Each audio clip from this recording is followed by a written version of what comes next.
Bonjour à toutes et à tous, merci de votre belle fidélité. Ils sont enfermés, toutes portes verrouillées.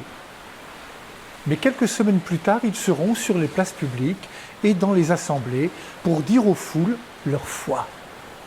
Ils étaient morts de peur, ils seront pleins de vie et d'audace. Quel brusque passage de la peur de la mort vers le courage et la vie. L'humain n'est pas fait pour le confinement, l'isolement, mais pour s'ouvrir à la relation. Seulement, l'expérience de la mort de leur ami Jésus les a entraînés dans la peur, le repli et peut-être un sentiment d'échec. Nombreuses sont les peurs qui nous entravent. Peur de dire qui nous sommes, peur d'intervenir au nom de la justice, peur de prendre position pour la défense de la vie, peur d'être reconnu comme chrétien, comme chrétienne, peur d'un engagement pour les plus pauvres et les exclus, peur tout simplement du doute. On s'enferme à double tour, comme les disciples de l'Évangile. Seulement, c'était sans compter sur l'impensable. Là où les disciples se sont barricadés, dans ce lieu verrouillé, une présence et une parole vont tout changer. C'est comme une déflagration qui fait sauter toutes les serrures, celles des esprits et celles des cœurs. Il est là, celui qu'on avait crucifié, là, au milieu d'eux, avec les marques de sa passion, du don de sa vie. La paix soit avec vous. Il est là comme un signe. Il sait bien que nous avons besoin de signes.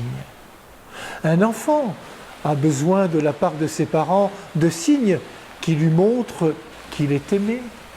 Un conjoint a besoin de signes pour construire et grandir dans la confiance mutuelle.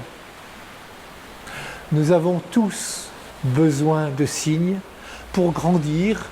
Et dans l'évangile de ce matin, l'évangéliste Jean écrit que tous les signes qu'il raconte sont marqués là pour que nous croyions que Jésus est bien le Christ, Dieu lui-même, présent parmi nous. Il sait bien, Saint Jean, que nous avons besoin de signes pour nous mettre en route.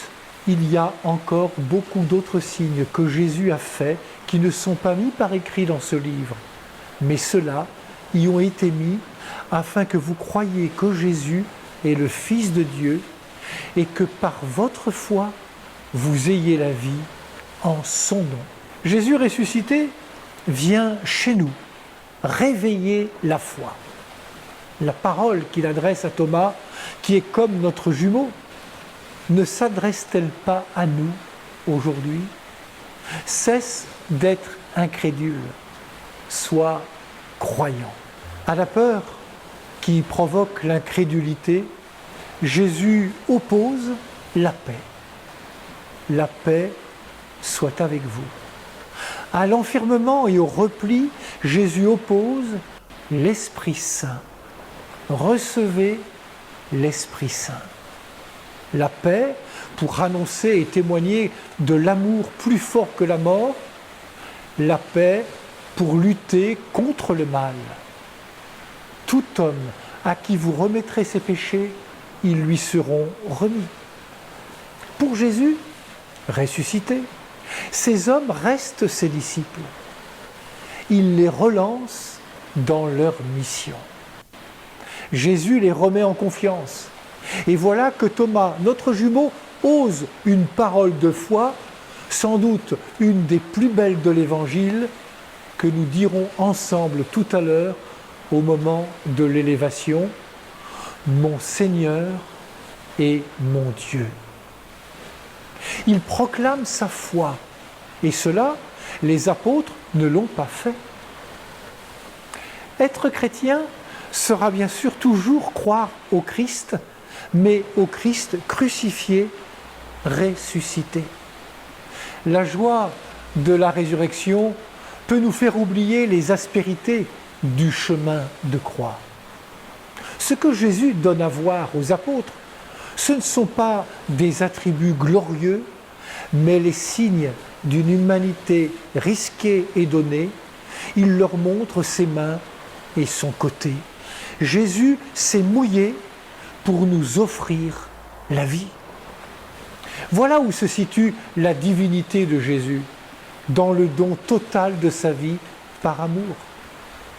Et cette divinité nous est incompréhensible en dehors du sang versé qui lave l'humanité de son infidélité. Jésus est mort pour vaincre la mort. Jésus a offert sa vie pour donner la vie. Recevez l'Esprit Saint, dit-il.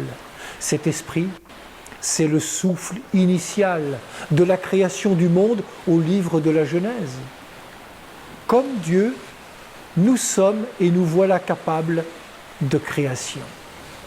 Ce qu'il attend de nous, là où nous serons, là où nous peinons, là où nous cheminons sans voir, c'est une réponse si vraie, si simple, si heureuse de Thomas. Mon Seigneur et mon Dieu. Bon dimanche à toutes et tous. Prenez bien soin de vous et des autres.